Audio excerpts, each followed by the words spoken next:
Chapter 1. I leave home. My name is Robinson. I am from England. I live in a town called York. My father is a good man. He wants me to live a quiet life. He wants me to stay safe. But I don't want that. I want to see the world. I want to go to sea. I want to travel far. My father says no. He says, "The sea is dangerous. Stay home. You will be happy here." I don't listen. My heart says, "Go." I want more than quiet streets and safe work. One day I meet a friend. He is going on a ship. He says, "Come with me." Just one trip. I don't tell my parents. I say nothing to my mother. I say nothing to my father. I just leave. I feel excited. I feel free. The ship is big. The sky is blue. The wind is strong. I look at the sea and smile. This is my dream. But dreams can change. On the first night, the wind grows louder. The ship starts to shake. The sky turns dark. Rain falls hard. Waves hit the ship. The water comes over the side. I hold the rope tight. I feel fear in my chest. I want to go home. I think, why did I leave? But it's too late now. The storm stops in the morning. The sun comes out. The sea is calm. But I am not calm. I feel lost inside. My friend laughs and says, "That was nothing. Real storms are worse." I try to smile, but my heart is heavy. The ship goes on. We reach a port in a new city. I think about going home. I want to write to my father, but I don't. I stay quiet. I tell myself, one more trip. I find a new ship. This one is bigger. The captain is kind. He teaches me about the sea. He says, "Watch the sky. Watch the wind. The sea has moods." I listen. I learn. I write in my small book. I write simple words. I write what I see, what I hear, what I feel. The sea teaches me every day. Then one day, something bad happens. A pirate ship finds us. Men with guns come on board. They take the ship. They take everything. They take me too. I am now a prisoner. They take me to a far land. I do not know the name. The people speak strange words. I do not understand. I miss home. I miss my father. I miss the safe streets of York. But I do not cry. I look for a way out. I wait. I watch. I plan. I work for a man by the sea. He owns boats. He gives me small jobs. I carry water. I clean fish. I learn their words. Slowly, I understand them. One day, he lets me go on a fishing boat. I smile. I say thank you. But inside, I think, this is my chance. I look at the sea. I look at the boat. I think about freedom. I think about escape. I know I must act soon. I cannot stay here forever. I left home to see the world, but now I just want to survive. The sea called me once. It gave me dreams. Now, it holds my hope. Chapter 2. I plan to escape. Every day I go to the sea. I work on the boats. I smile at the men. I say little. I stay quiet. But in my mind, I am not quiet. My mind is loud. It makes a plan to escape. I cannot live here forever. I am a prisoner. I want to be free. I think about the sea. The sea took me from home, but now the sea is my only hope. The man I work for trusts me. He lets me go fishing. I go with 2 other men. One is a young boy. His name is Yuri. He is kind. He listens. He works hard. The other is a guard. He has a knife. He does not smile. But one day the man says, "Take the boat. Go fishing. Bring back many fish." I say yes. I hide my fear. This is the chance I was waiting for. We go out early. The sun is low. The sea is quiet. I sit in the boat and watch the land. It gets smaller and smaller. We go far.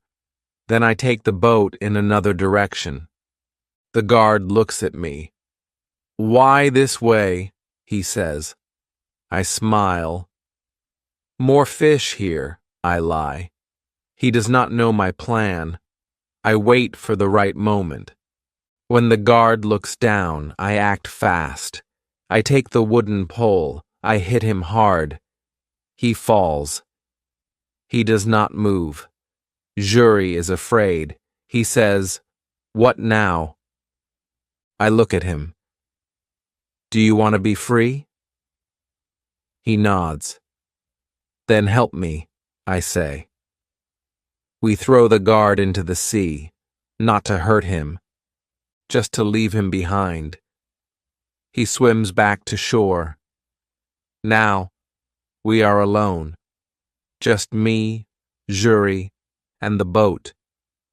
We sail for many days. The sun burns our skin. The salt dries our lips. We drink little water. We eat dry fish. We are tired, but we are free. We follow the coast.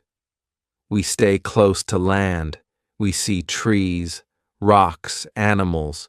We sleep in the boat. At night, we hear sounds, strange sounds. We see no people, only shadows in the dark. One day, we see land with tall grass. I say, "Let's go." We find sweet water. We drink. We rest. Then we hear a sound, a growl. A lion comes out of the grass. My heart stops. I grab the gun from the boat. I shoot. The lion falls. Yuri shouts, "You saved us!" I breathe again. My hands shake. I say, "We must leave now." We sail again. Days pass.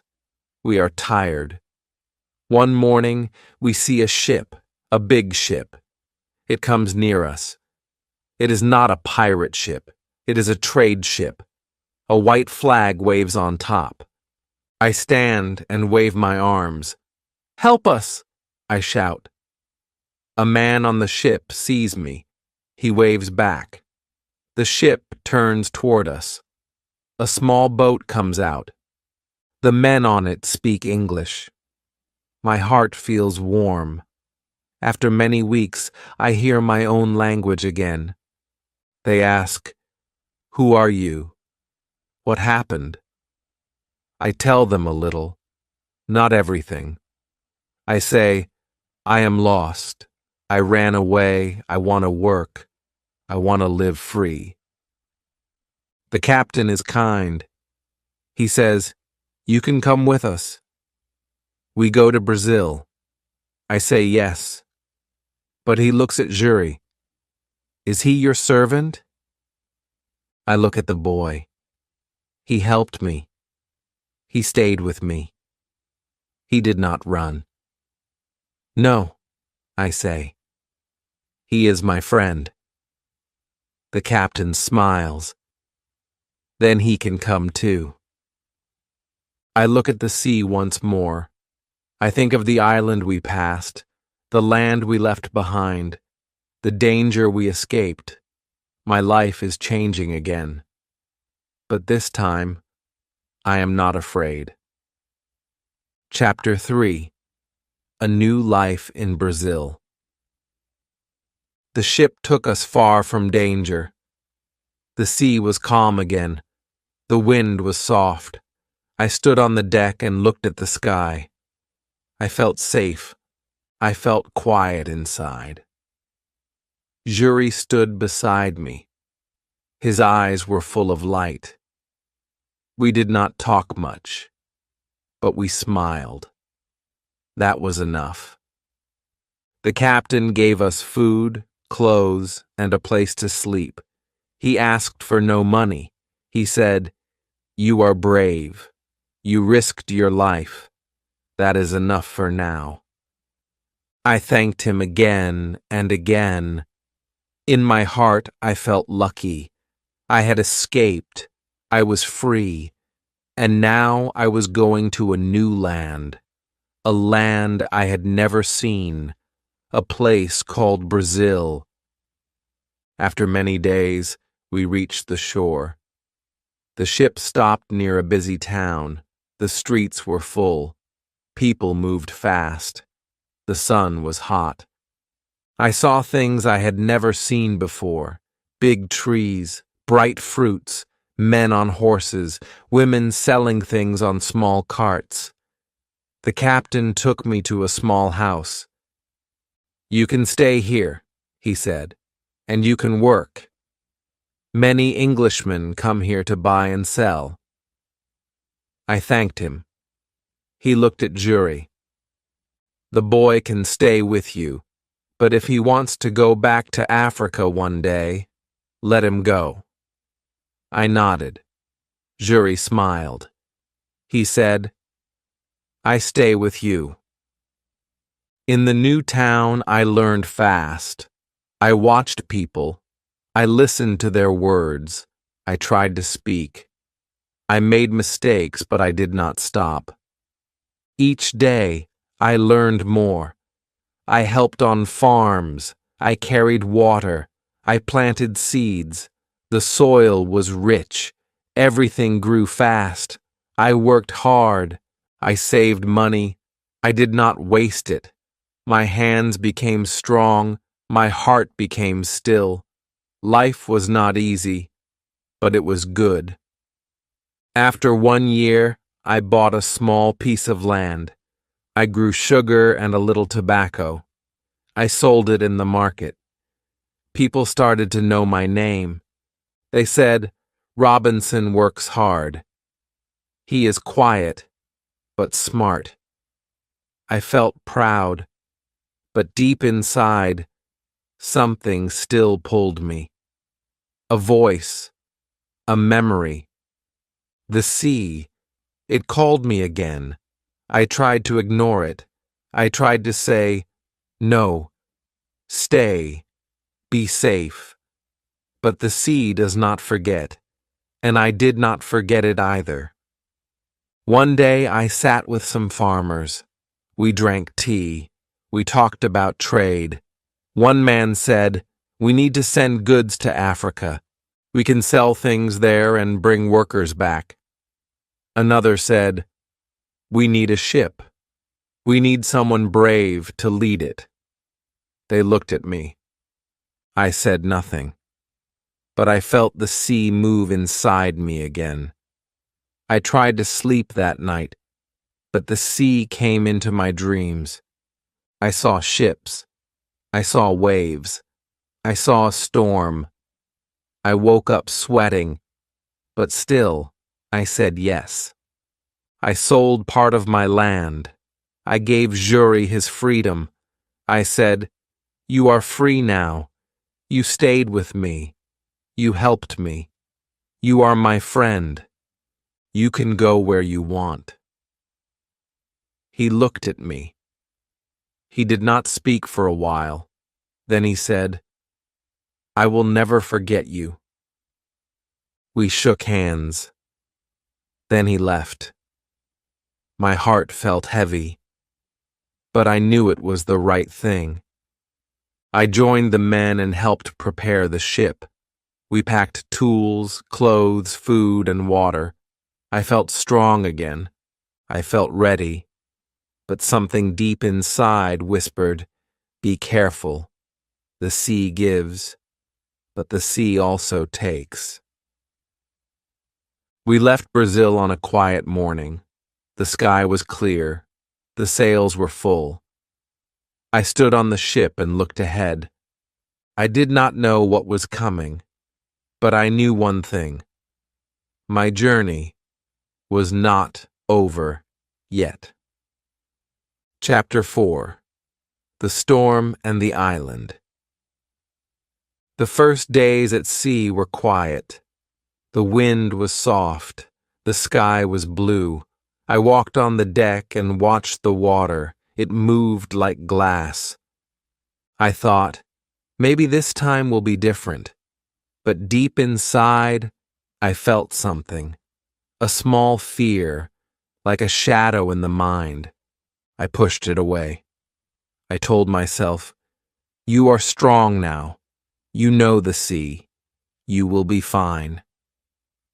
But I was wrong. After 2 weeks, the sky changed. Clouds came fast. The wind turned sharp. The sea started to rise. Our ship shook. The sails screamed in the wind. The captain shouted orders. Men ran across the deck. Water came over the side. The ship moved like a toy in the storm. I held onto the rope. My hands hurt. My body was wet and cold. I could not see. I could not think. I could only feel one thing: fear. The storm got worse. Thunder broke the sky. Waves hit hard. The ship cracked. I heard a loud sound like the sky itself had broken. Then the mast fell. The ship tilted. Men screamed. The captain shouted, "We're going down!" I looked for something to hold, but the sea pulled me. Cold water hit my face. I went under, then up, then down again. I could not see the ship anymore. Only dark waves. I kicked. I pushed. I reached for something, anything. Then I saw land, not far, a line of trees, a small beach. I swam with all my strength. The sea pulled me back again and again. But I did not stop. I thought, this is the end, or this is a new start. I reached the sand. I fell on it. My chest burned. My legs shook, but I was alive. The sea was behind me now. The storm still roared, but I had escaped it. I looked around. I saw trees, rocks, no people, no houses. I stood slowly. My body hurt. I was alone. Very alone. I shouted, "Hello?" No answer, just wind and waves. I walked along the shore. I looked for someone, anyone, but there was no one, only me. No ship, no crew, nothing. I sat under a tree. I closed my eyes. I thought of home. I thought of my father's words. The sea is dangerous. He was right. I had not listened. And now I was alone, on an island, far from everything, far from everyone. I did not know where I was. I did not know what to do next, but I was alive. That was the only good thing. The next day I walked along the beach. I saw something in the water, a part of the ship, floating. I ran into the waves. I pulled it out, a small barrel. Inside I found food, some bread, some dry meat. It was not much, but it gave me hope. Maybe more parts of the ship would come. Maybe I could find tools, clothes, maybe even a gun. I watched the sea all day, and then I saw it, far away, broken, but still there, the ship, stuck on rocks, not far from the island. I looked at it and said, I must go there. My heart beat fast. I knew it was dangerous, but I also knew one thing. If I wanted to live, I had to try. The storm had taken everything from me, my friends, my ship, my plans, but it gave me something too. A chance, a new beginning, alone on an island, lost to the world, but not lost to myself. Chapter 5. I go back to the ship. I woke up early the next morning. The sun was bright, the wind was soft, the storm was gone now. The sea looked quiet again, but my heart still remembered the fear, the noise, the water, the screams. I stood on the beach and looked out. Far away, I saw the broken ship. It was still stuck between the rocks. The waves hit it gently now, not like before. I thought, maybe I can go there. Maybe I can get something from the ship. I knew I needed food, tools, clothes, anything to help me live. The island was big, but it was empty. I had no house, no fire, no knife. I had to go. I looked around the beach. I found some long pieces of wood. I found an old rope too. I worked all morning. I made a small raft. It was not perfect, but it could float. I pushed it into the water. It moved with the waves, but it did not break. I smiled. I felt a little stronger. I went back to the beach and found 2 small pieces of wood. I used them like oars. I pushed the raft out and began to paddle. Slowly, carefully. The sea was deep. The wind pushed me back, but I did not stop. The ship came closer. I could see the broken mast, the torn sails, the empty deck. My heart felt strange. That ship had taken me across the world. It had also thrown me into the sea. Now it was quiet, like a dead body. I reached the side of the ship. I climbed up using a rope that still hung there.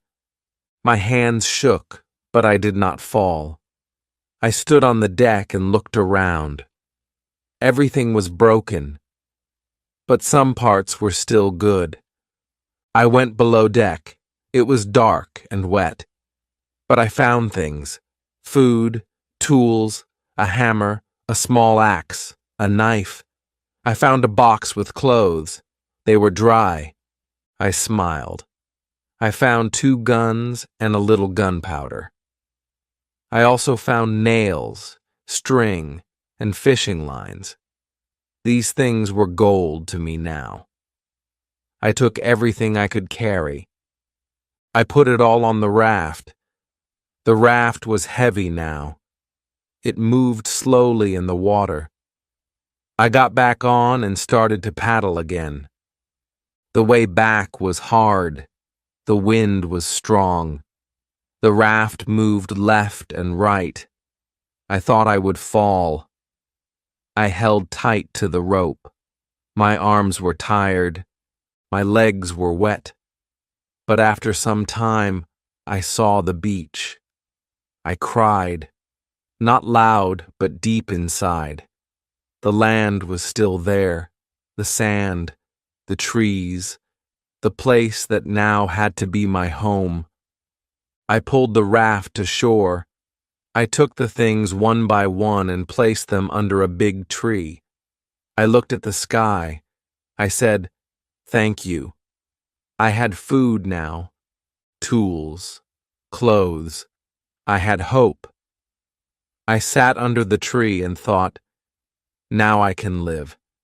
I don't know for how long, but I will try. I will not give up. That night, I made a small bed with grass and wood. I used one coat as a blanket. I held the knife in my hand. I listened to the sounds of the island, birds, wind, leaves. I heard no people. I saw no lights. I was still alone. But I was not weak. I was still alive. And that was enough. For now. Chapter 6. I build a home. The next morning, I looked at the sky. It was clear. The sun was warm. I looked around the beach. This was not just a place now. This was my world. I was the only man here. No houses, no roads, no people, just trees, rocks, birds, and wind. But I was alive. I had food. I had tools. I had hope. I needed to do something next. I needed to build a home. I walked far from the beach. I found a small hill. It was not too high. On one side, there was a big rock wall. In front of it, there was a flat, open space. I stood there and looked around. The land was good. I could see the sea from the hill. I could see the beach. I thought, this is the right place. I dropped my tools on the ground. I said, this will be my home. I worked all day. I cut wood. I carried stones. I made a small wall with the wood and sticks. It was not strong, but it made me feel safe. I put my food inside. I covered it with leaves. I placed my clothes on a rock to dry. I looked at my work and smiled. It was not much, but it was something. My hands were tired. My feet hurt. But my heart was calm. The next few days I worked more. I made a roof with grass and sticks. I made a door with old wood from the raft. I used nails from the ship. Every day, I walked back to the ship to get more things. I took rope, tools, food, and small barrels. I filled one barrel with water. I filled another with dry bread. The ship was breaking more each day, but I used every part I could. I knew the sea would take it soon. After many days, the sky changed. Big clouds came. The wind was strong. Rain started to fall. I ran to my new home. Water came through the roof, but I stayed dry in the corner. I was glad I had worked fast. I sat on the floor, listening to the rain. I held my coat close. I thought of my father. I thought of home, but I did not cry. I was stronger now. The storm passed after one night. The next morning, the ship was gone. The sea was quiet again, but my heart felt sad. That ship was my last tie to the world. Now it was under the water. I made a small table. I placed my book on it. I began to write. I wanted to remember each day. I wrote the date. I wrote what I did. I wrote what I felt. My words were simple, but they helped me. I wrote, today I built a wall. Today I caught fish. Today I saw a bird with red wings. Today I miss my family. I wrote every day. I spoke the words out loud. It helped me stay strong. It helped me learn. My book was my friend. Time passed. I counted the days. 1 month, 2 months. I did not know how long I would stay here, maybe forever. But I did not feel like a prisoner now. This was my land, my hill, my home. The sea had taken me from my world, but it had given me a new one. I stood outside one evening. The sun went down. The sky turned orange. I looked at the sea and said, I will live. I will learn. I will not give up. Chapter 7. I learn to live alone.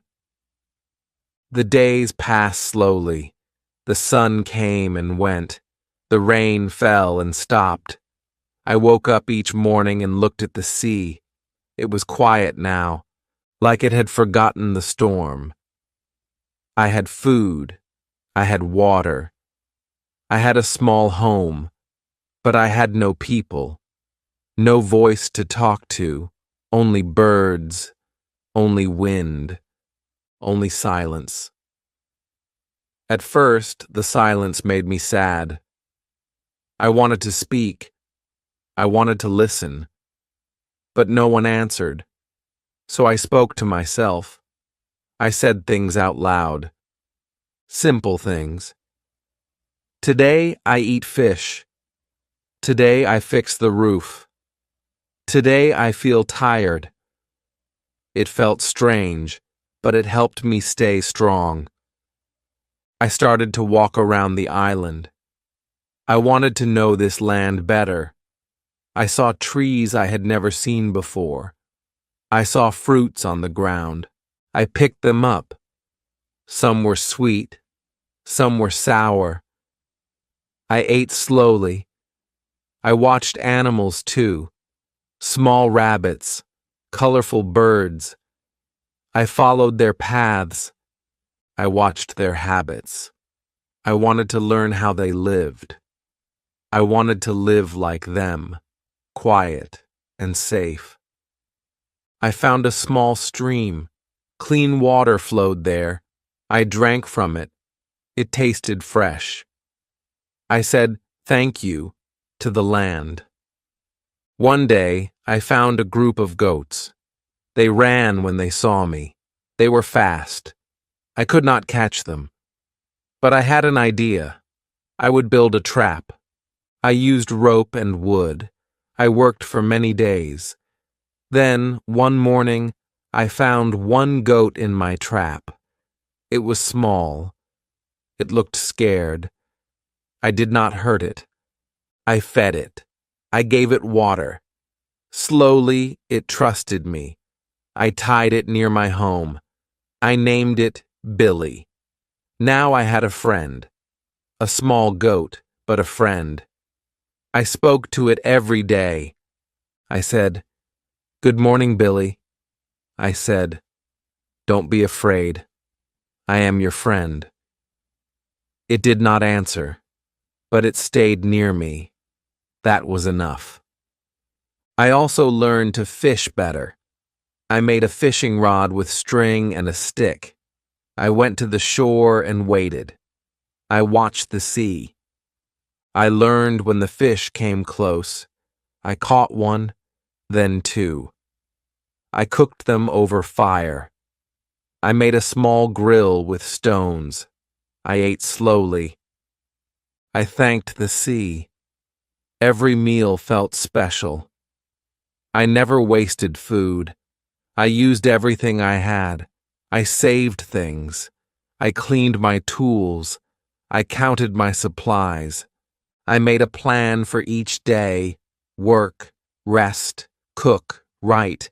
I needed this plan. It kept my mind busy. It gave me purpose. Sometimes I sat outside and looked at the stars. The sky was big, so big. I felt small under it. But I also felt part of something. The sea, the sky, the land, the stars. They were all my family now. I missed people, yes.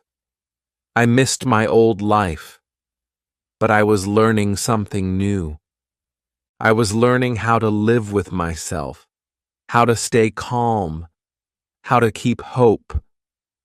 I was not just surviving, I was growing. One day I stood on the beach and looked far. I saw nothing, only water. But I still hoped. I said, maybe one day a ship will come. Then I smiled and added, and maybe if it doesn't, I will still be okay. Chapter 8. I make my life better. Time moved slowly. The days were long, the nights were quiet. I lived alone, but I was not weak. I was learning how to survive. I was learning how to live. The island was my world now. The trees were my walls. The sky was my roof. The birds were my music. I woke up early. I worked all day. I built. I hunted. I fixed. Every little thing gave me strength. Every little task gave me hope. I made my home stronger. I found more wood. I added walls around my shelter. I used stone and clay. I made the roof better. I made a strong door. I put all my things inside, my food, my tools, my clothes. I kept everything clean. I said, this is my castle. It was not big. It was not pretty. But it kept me safe. And it was mine. I planted seeds near my home. I found them in the ship's supplies. I did not know if they would grow. I watered them every day. I waited. After many weeks, I saw green leaves. I cried when I saw them, not because they were just plants, but because they were life. They were a sign that I was doing something right. I made a small garden. I worked in it with care. I felt proud. My goat, Billy, stayed near me. I built a small fence for him. Later, I caught another goat. Then one more. I made a little farm. I gave them names. I spoke to them. They listened. Maybe they didn't understand, but I felt heard. I felt less alone. I made milk from them. I boiled it. I drank it slowly. It tasted sweet and warm. I thanked the goats every day. I said, you are my friends. Thank you. I also made a calendar. I took a piece of wood. Each day I cut one line on it, a small mark. Day by day I counted time. 1 month, 2 months, 6 months, 1 year. I was still here, still alive, still learning. I looked at my own face in the water. My beard was long, my hair was wild, but my eyes were calm. My face had changed, but my heart was steady now. Some nights I sat near my fire. I looked at the flames. I thought about my father, about York, about the life I left. I said to myself, maybe I made a mistake. Maybe I should have stayed home. But then I looked around. I saw my home, my garden, my goats, my tools, my fire. And I said, but maybe this is who I am now. I taught myself new things. I made pots from clay. I used fire to make them hard. Some broke, some stayed. I made a chair. I made a shelf. I made a knife from stone.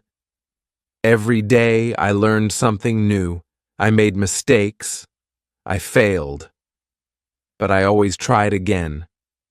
Slowly, the island became my school, my teacher, my test, and I passed each lesson with my hands and my heart. I had no one to clap for me, no one to say good job, but I knew I was doing well. I could see it. I could feel it. I was not just alive. I was living, fully, deeply. I stood on the beach at sunset and whispered, "Thank you, God. Thank you for keeping me here. Thank you for giving me strength." Chapter 9. I See a Footprint. One morning I woke up early. The air was cool, the sky was blue. I walked outside to check my goats.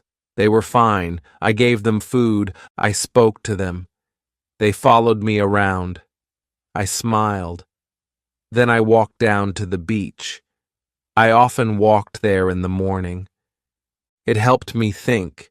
It helped me feel calm.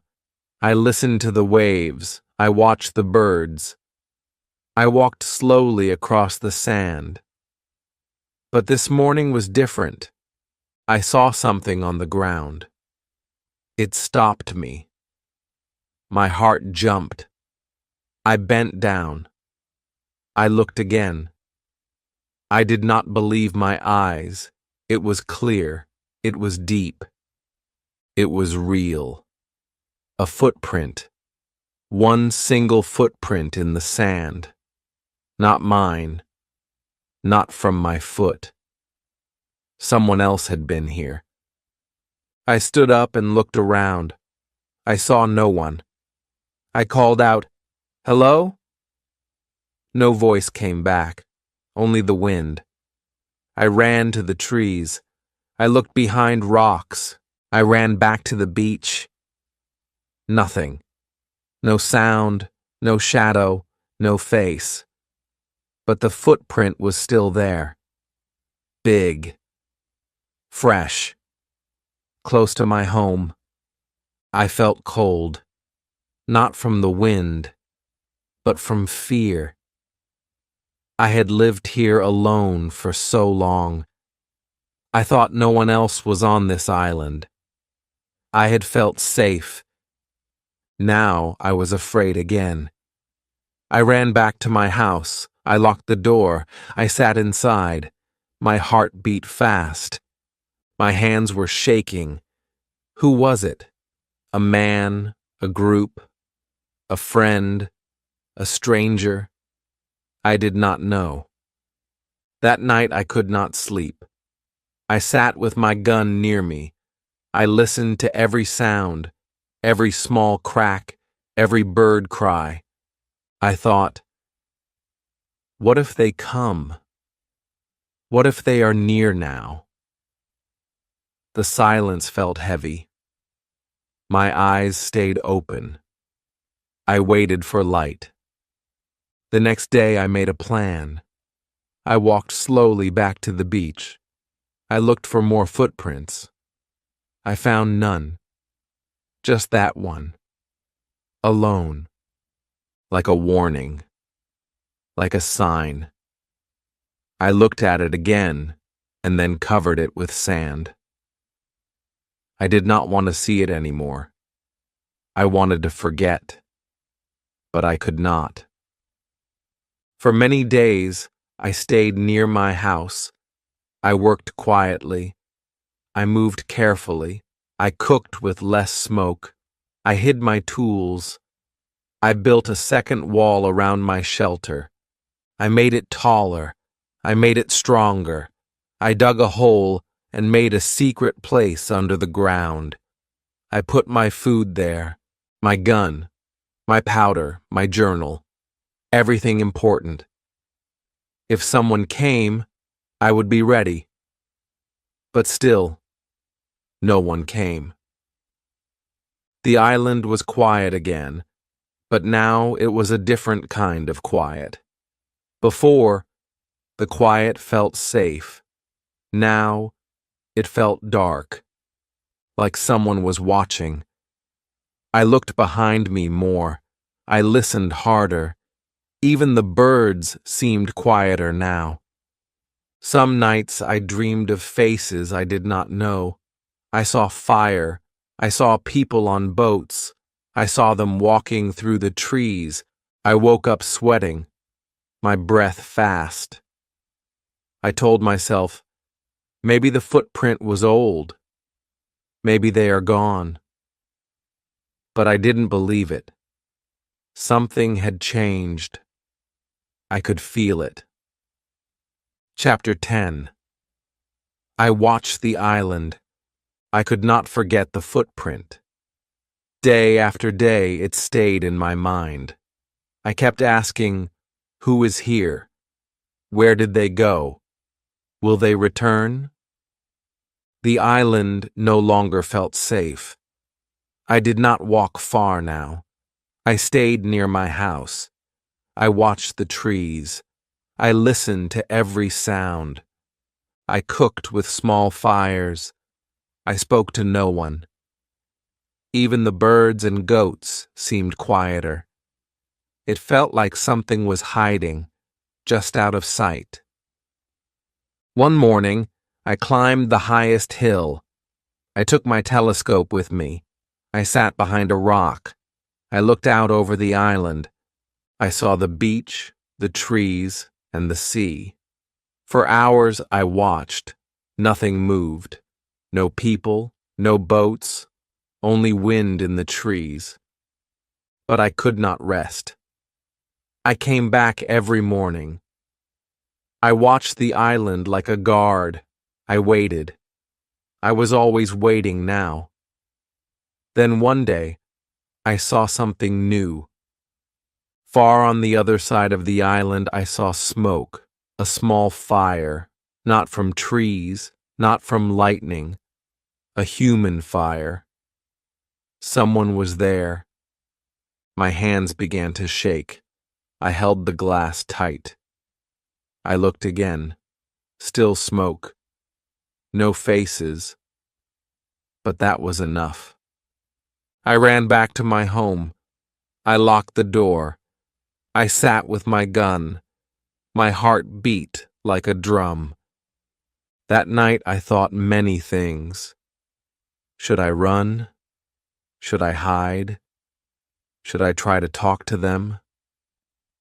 But I was afraid.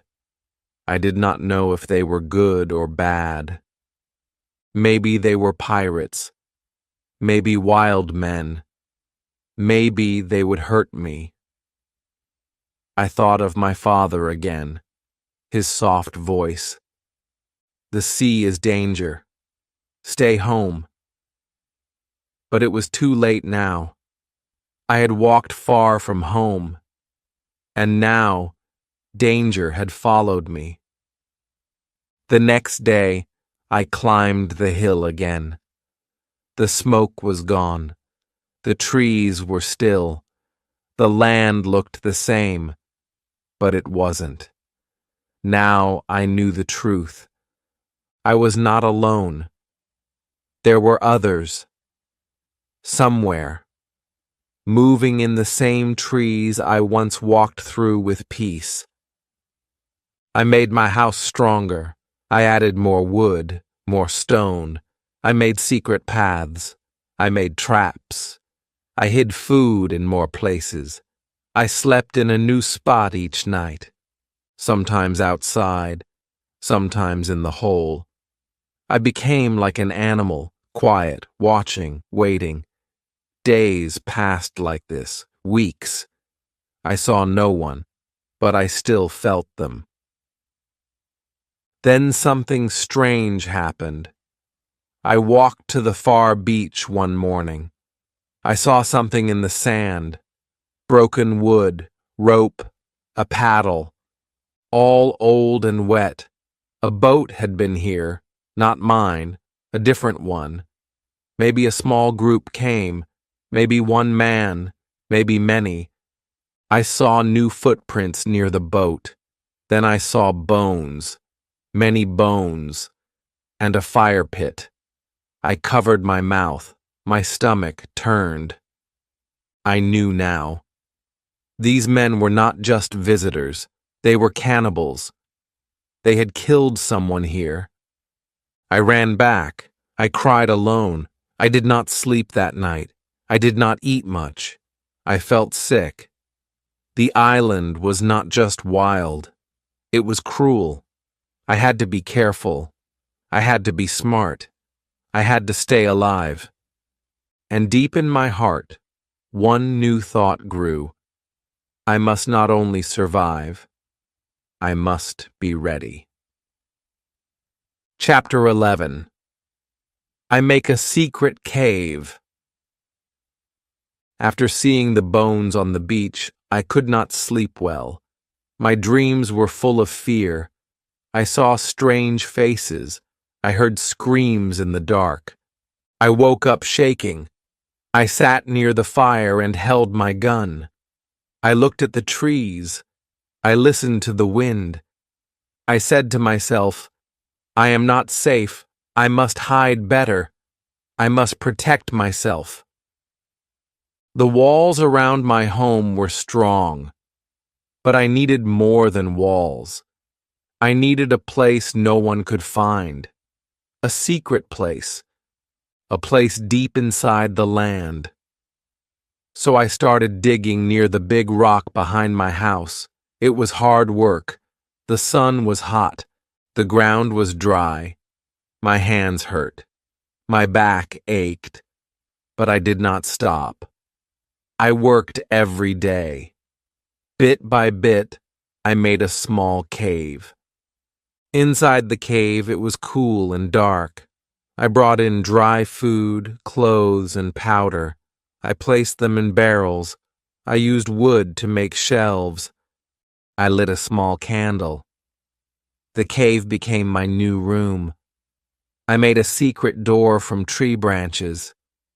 From outside, no one could see it, not even from up close. Now I felt safer. If the men came again, I would hide here. They would not find me. Not in this cave. I also changed my life outside. I walked less. I stayed close to home. I watched the beach from far away. I climbed hills but stayed low. I made no noise. I made no smoke. I cooked only at night.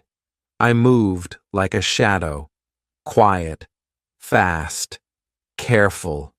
Even my goats had to move to a new place. I made a second field for them. I built it deep in the trees, hidden from the beach. I did not want fire. I did not want sound. I did not want anyone to know I lived here. Sometimes I sat in the cave and spoke to myself. How long will I live like this? I asked. Will they come back? Will they find me? Will I die on this island? The silence answered me, but the silence gave no promise, so I prayed. I closed my eyes and said, God, help me stay strong. Help me not to fear. I wrote everything in my journal. I wrote with simple words. Today, I built a door. Today, I moved the food. Today, I heard birds, but no voices. Today, I watched the sea. My journal helped me stay calm. It helped me think clearly. Even when the world outside felt dark, the words on the page gave me light. One night, I heard a sound, a loud one. I woke up. I grabbed my gun. I stood still. Then I heard it again. A sharp scream.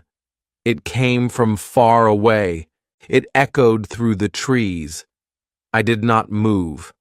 I waited. It stopped. Then silence again. Long, cold silence. I did not sleep again that night.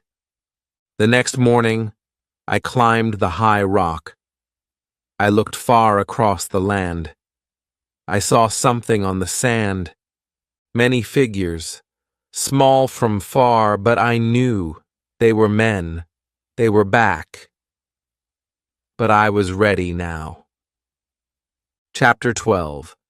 I watched the strangers. I lay flat on the rock. I held my telescope in my hands. I looked down at the beach. I counted the men. There were 5, no, 6, then more. 11 men. They were tall and strong. Their skin was dark. They wore little clothes. They carried sticks and knives. They walked slowly. Some laughed, some shouted. Then I saw something that made my heart stop. They were not alone. 2 other men were with them. But these men had ropes on their hands. They were tied, prisoners. They looked weak. They looked scared. My hands began to shake. I wanted to help, but I was only one man. They were many. The group stopped near the sea. They made a fire. They put the prisoners near it. I watched in silence. I could not move. I could not speak. My heart was heavy. My mind was cold. I knew what would happen next. The same thing that had happened before. I looked at the trees. I looked at my gun. I said nothing. Then something strange happened. One of the prisoners stood up fast. He hit the man behind him. He broke the rope. He ran. The others shouted. They chased him.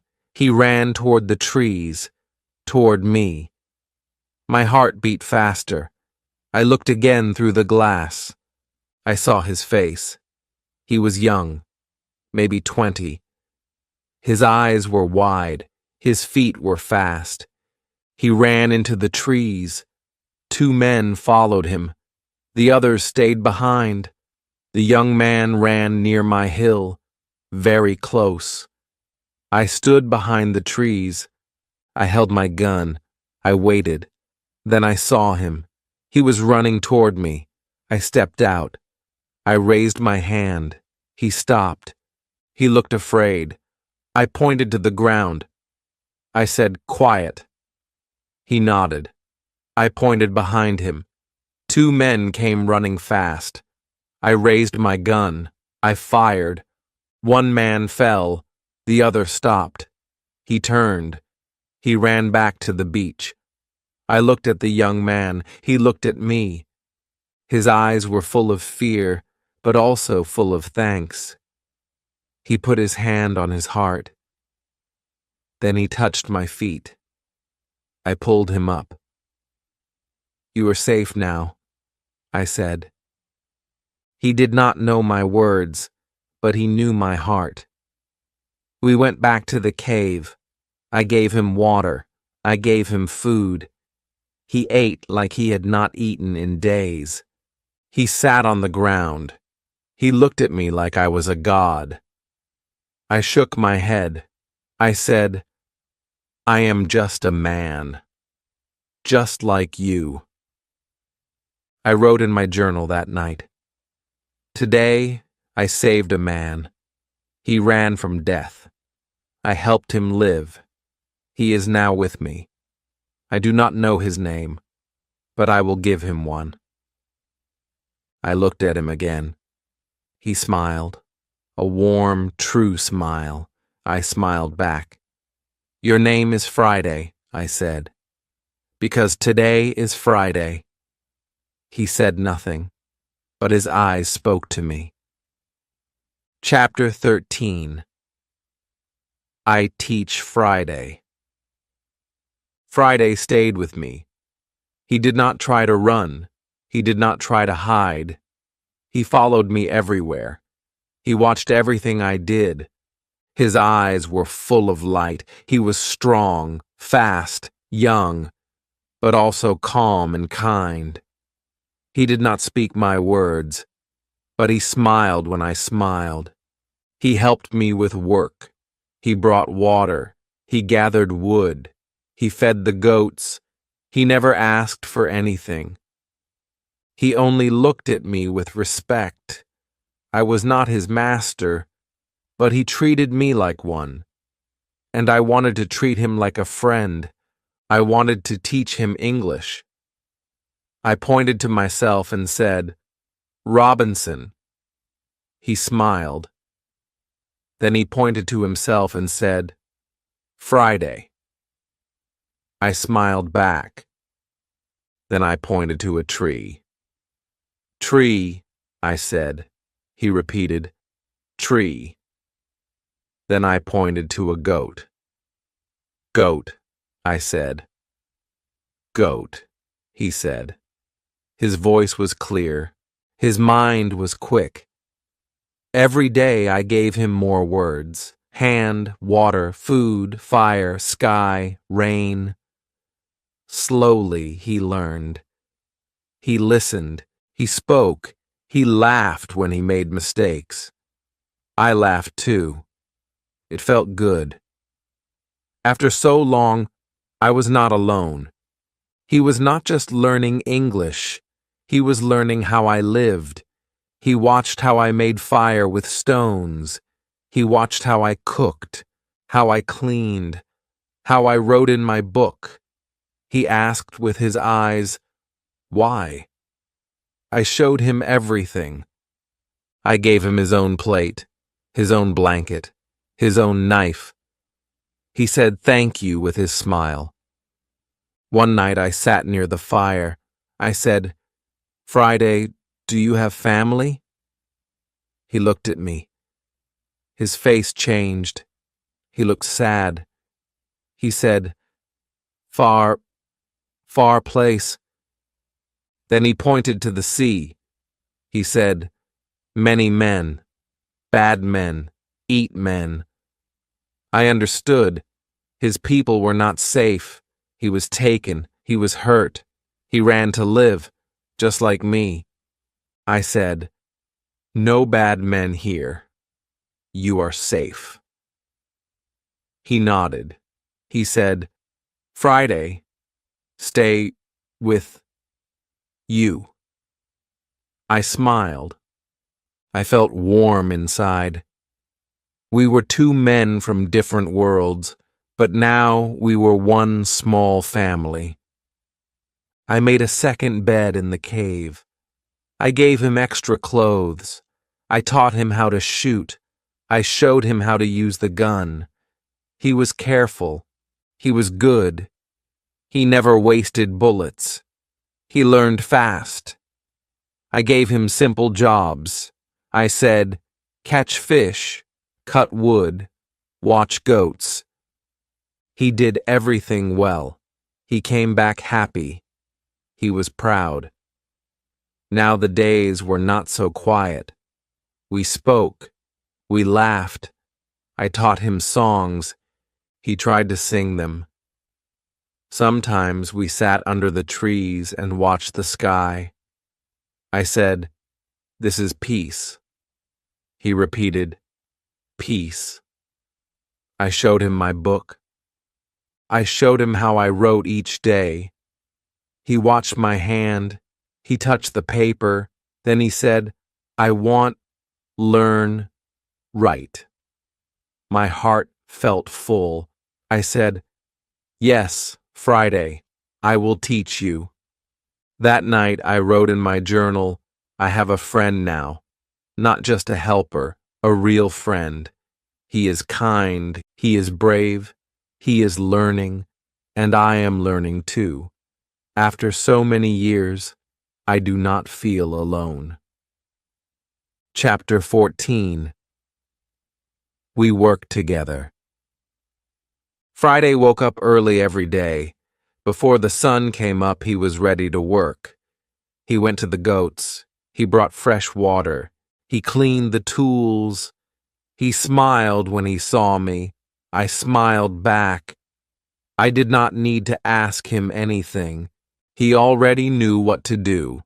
I was not his master. He was not my servant. We were two men, helping each other, living together. We built many things side by side. A bigger fence for the goats, a small tower near the beach, a new room beside the cave. We cut wood together. We carried stones together. Sometimes we did not speak much, but we worked with peace. I thought, I am not alone now. This life is hard, but it is better with him. I gave him more words each day. He remembered everything. Sky, stone, paper, sleep, gun, write. I showed him how to hold a pen. He smiled. He made letters with his hand. They were not perfect, but they were good. I said, "Very good, Friday." He laughed and clapped. It felt like a school. But we were both students. We learned from each other. I learned his way. He learned mine. I told him stories about my home, about my father, about England. He listened with big eyes. Then he told me about his island, his people, his fear. He said I was taken. I was afraid. I ran. You saved me. I said, "You are safe now. You are free." He smiled and said, "Free." We went hunting together. He was fast, quiet, like a cat. He taught me how to move through the trees. He showed me how to find animals, how to follow tracks. I taught him how to use the gun. I said, "Hold here, aim there, wait, now shoot." He learned fast. We brought back birds, rabbits, fish. We ate together. We gave thanks. We shared everything. One day we sat near the fire. He looked at me and said, "Why you come here?" I told him about the ship, the storm, the sea, the island. He listened. Then he said, "God sent me to you." I looked at him. His eyes were full of truth. I said, "Maybe God sent us to each other." The days were full now, not with fear, but with work, learning, and peace. We still watched the sea. We still listened for danger. But we were stronger now. We were ready. We had food. We had fire. We had faith. We had each other. That night, I looked up at the stars. I thought about the past, the ship, the storms, the silence. And now, I had Friday. A friend. A light in my dark world. I wrote in my book, he came from fear, but brought me peace. He came from danger, but gave me hope. I do not know the future, but now I am not afraid. Chapter 15. A Secret from Friday. One evening we sat under the trees. The fire was small, the stars were bright. Friday looked quiet. His face was thinking. I asked, "What is in your mind?" He looked at me, then looked down. After some time, he said, "I know this island." I was surprised. "You've been here before?" I asked. He nodded slowly. "Yes, long time ago. I came with bad men. They kill, they eat, they leave. I was afraid. I listened closely. My heart beat faster. This was not just an island to him. It was a memory. He pointed to the south. "Far side," he said. "That way they come. Sometimes they come. Sometimes they don't. But they know this place." I felt cold inside. So it was true. This island was not empty. Sometimes terrible men came here. They brought prisoners. They made fires. They left bones. I looked at the trees. I thought about the footprint again. I thought about the screams I once heard. They were real. I asked him, "Will they come again?" Friday looked at me. His eyes were full of fear. "Yes," he said. "One day. Maybe soon." I stood up. I walked back and forth. My mind was loud. "What should I do?" I said. "Should we hide? Should we run?" But deep inside, I knew something. I could not run anymore. I had lived too long in fear. I had a home now. I had a friend. I had a life. I would not give it up so easily. "Friday," I said, "if they come, will you help me fight?" He stood up. He looked strong. He said, "Yes, I help you. You saved me. I fight with you." I placed my hand on his shoulder. I said, "Then we are brothers now." The next day we made a plan. We went to the south side of the island. We moved slowly. We hid behind rocks. We stayed low in the trees. After some time we saw it. Ashes, bones, pieces of rope. The men had been there, not long ago, maybe 2 or 3 days. I felt sick, but I stayed strong. Friday looked calm. "They will come back," he said. "This place is not safe." We returned home. We built higher walls. We made new traps.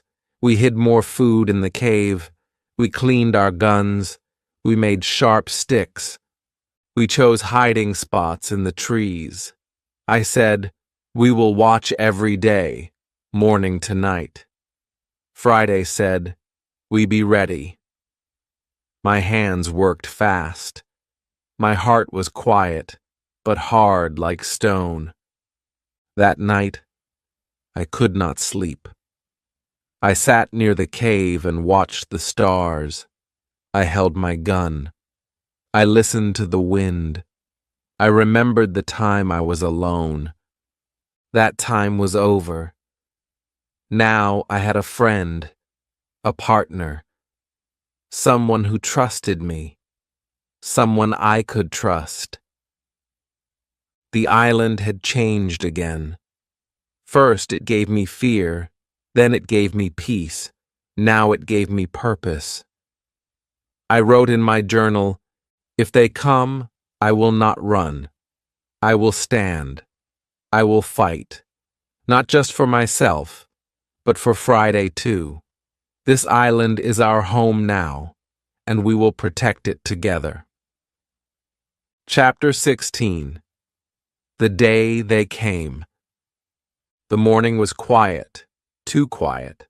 The birds did not sing, the trees did not move, even the wind felt still. I opened my eyes and sat up quickly. Something felt wrong. I looked at Friday. He was already awake. He was not speaking. He was listening. His body was still, but his eyes were sharp. I whispered, "What is it?" He pointed toward the sea. "They are here," he said softly. I felt my chest tighten. The day we feared had come. We climbed the hill and hid behind the rocks. I brought my telescope. I looked down toward the far beach. I saw them, many men in a big canoe. Maybe 20. They landed on the sand. They jumped out, laughing and shouting. I counted them. 18. Strong and wild. They had long sticks and knives, and they had prisoners again. 3 men, tied, weak, lost. My hands began to shake. I had never fought so many men. I looked at Friday. He was calm. His face was hard. He said, "Now we fight." I nodded. I did not want to fight, but we had no choice. If we waited, the prisoners would die. And maybe one day, we would be next. We had to stop them. I said, "We save the prisoners, but we must be smart. We must be fast." We took our guns. We took our knives. We moved through the trees, step by step, slow, quiet, careful. We stayed low. We waited behind thick bushes. We watched the men dance and shout. 2 of them stood near a prisoner. 1 raised a knife. The man on the ground cried. That was it. I stood up. I aimed. I fired. The man with the knife fell. Friday fired next. The second man fell. The others turned. They screamed. They looked into the trees. They saw us. I shouted, "Run!" We ran down fast. Friday was faster than me. We shot again. 2 more men fell. The rest were afraid. They did not know how many of us there were. They ran to their boat. We chased them.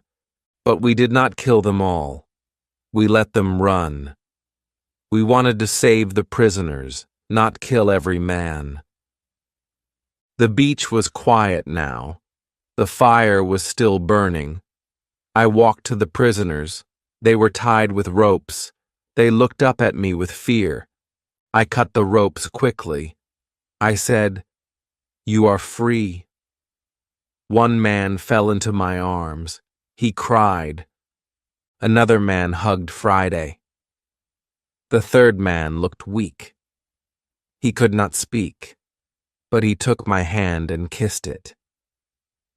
We helped them walk. We gave them water. We gave them food. 1 man began to speak slowly. His English was broken, but I understood. He said, "Thank you.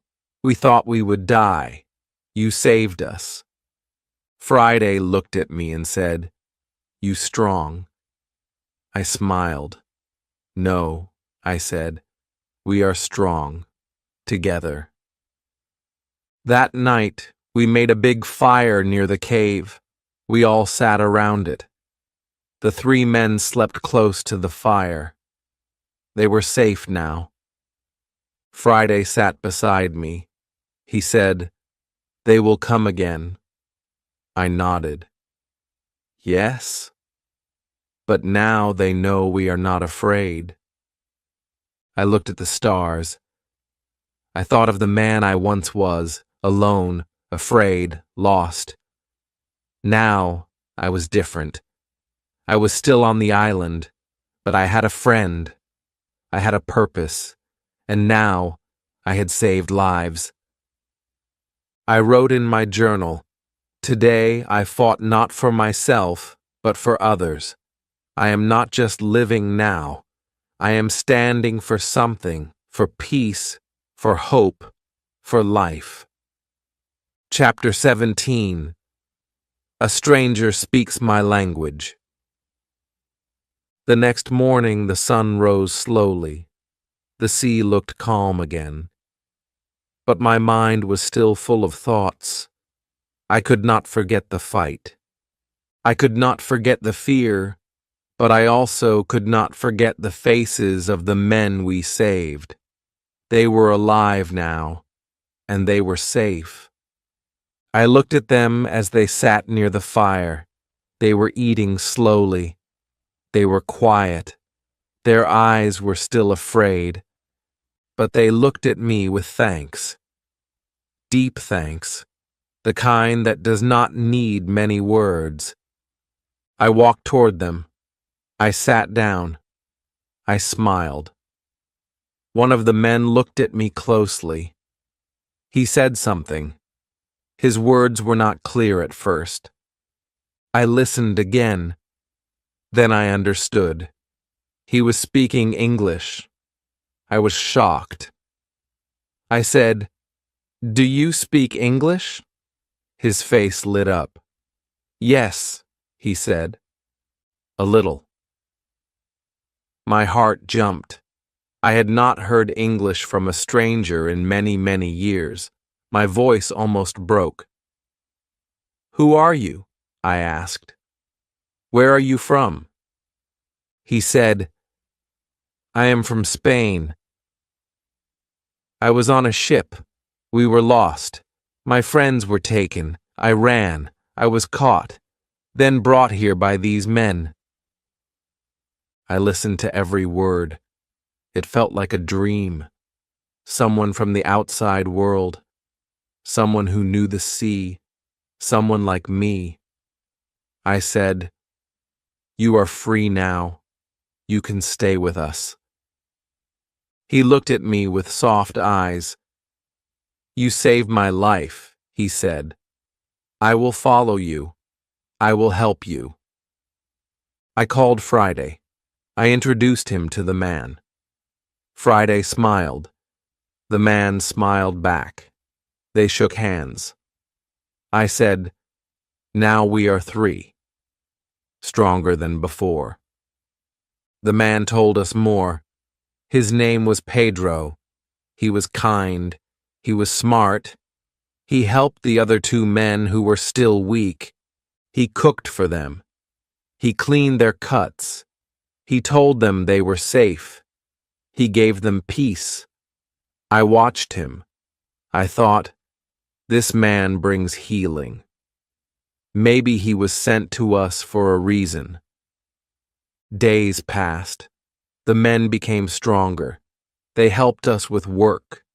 They brought fruit. They cut wood. They carried water. One of them made jokes. The other sang small songs at night. The cave was full of new sounds now, human sounds, happy sounds.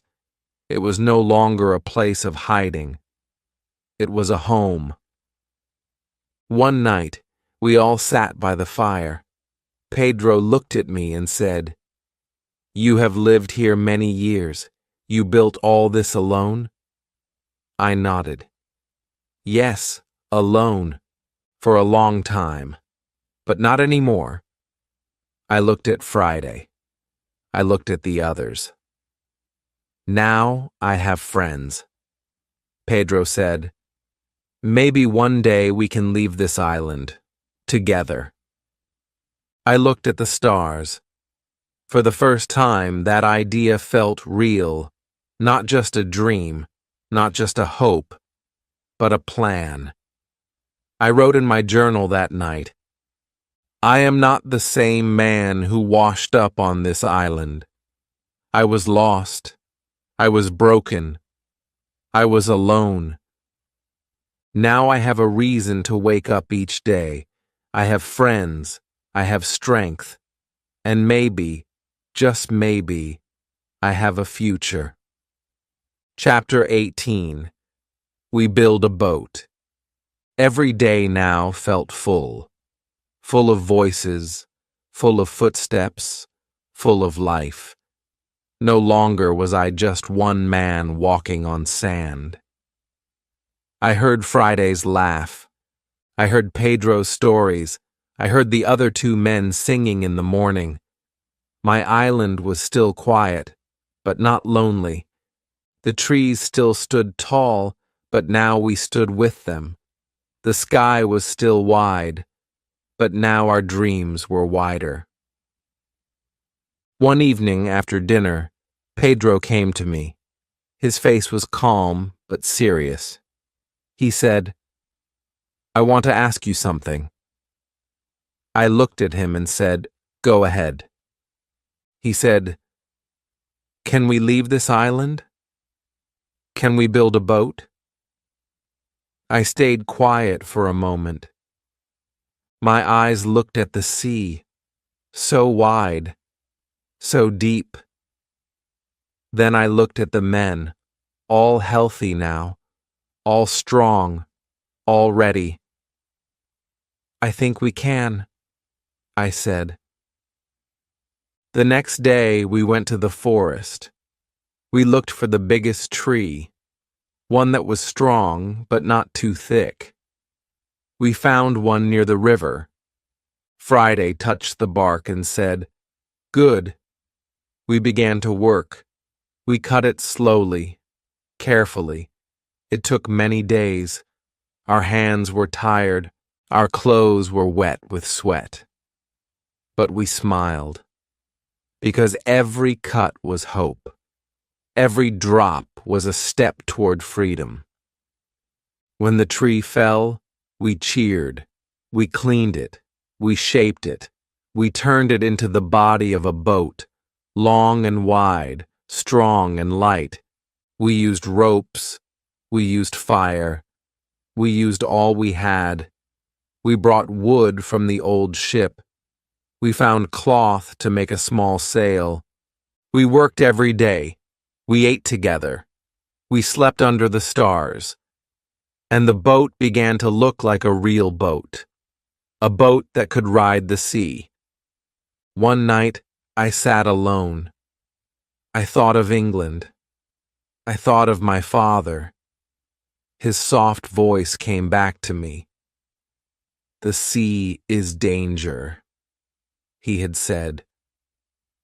But now, the sea was also a chance, a road back, a door home. My heart was full of feeling. I missed my home, but I also loved this island. It had changed me. It had made me strong. It had given me Friday. It had shown me who I really was. When the boat was ready, we pushed it to the river. It floated. It moved. We laughed.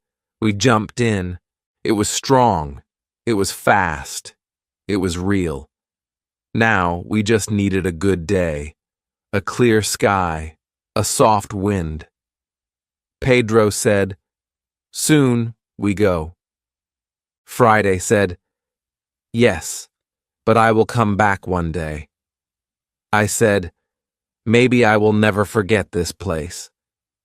That night, I wrote in my journal, "We made a boat, not with many tools, not with great skill, but with hope, with hands, with hearts. We are not running away. We are sailing toward a new life. This island will always be part of me. But now, it is time to begin again." Chapter 19. A ship appears. The boat was ready. It stood in the water like a sleeping bird, strong, silent, waiting. Every day we checked the sky. We watched the wind. We packed food. We packed water. We made small bags with powder and bullets. We said little, but we all felt the same. Something was coming. A new chapter. A new life. Then, one afternoon, everything changed. Friday came running from the beach. His face was full of shock. He shouted, "Ship! Ship!" I stood up quickly. My hands shook. "Are you sure?" I asked. He nodded fast. "Big ship. White sails. Not far." We ran to the high hill. I took my telescope. I looked out to the sea, and there it was. A real ship. Not a dream. Not a broken one. A full, tall ship with flags. It moved slowly toward the island. My heart beat fast. I could not speak. Pedro came beside me. "It's English," he said. "Look at the flag." I looked again. It was true. An English ship. My country. My people. after so many years, but something felt wrong. The ship stopped far from the beach. A small boat came out. 6 men rowed to shore. I watched them. They pulled 2 men out. Their hands were tied. One was in fine clothes. A captain, maybe. The other looked weak. Both were prisoners. More men followed. They had guns. I felt cold. I said, "This is not good." Pedro said, "They are not here to help. They want to harm." I looked at Friday.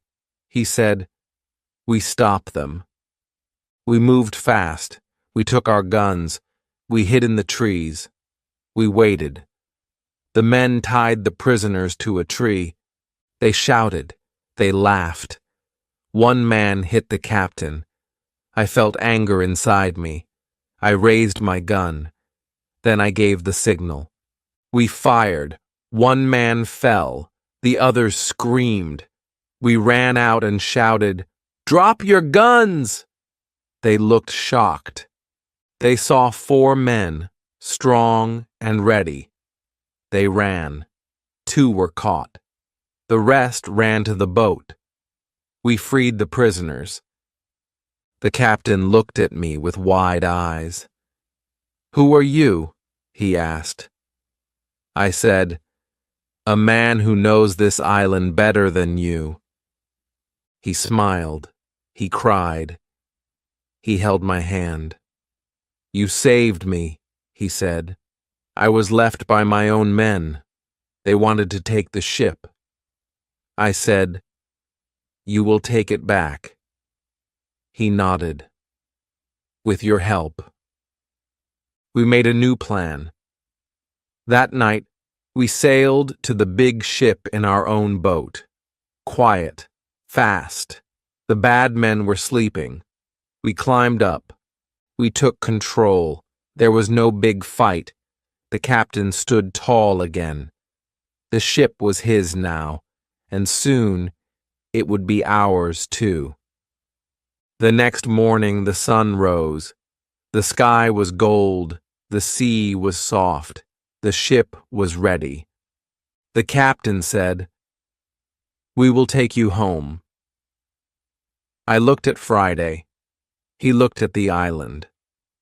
We were quiet for a long time.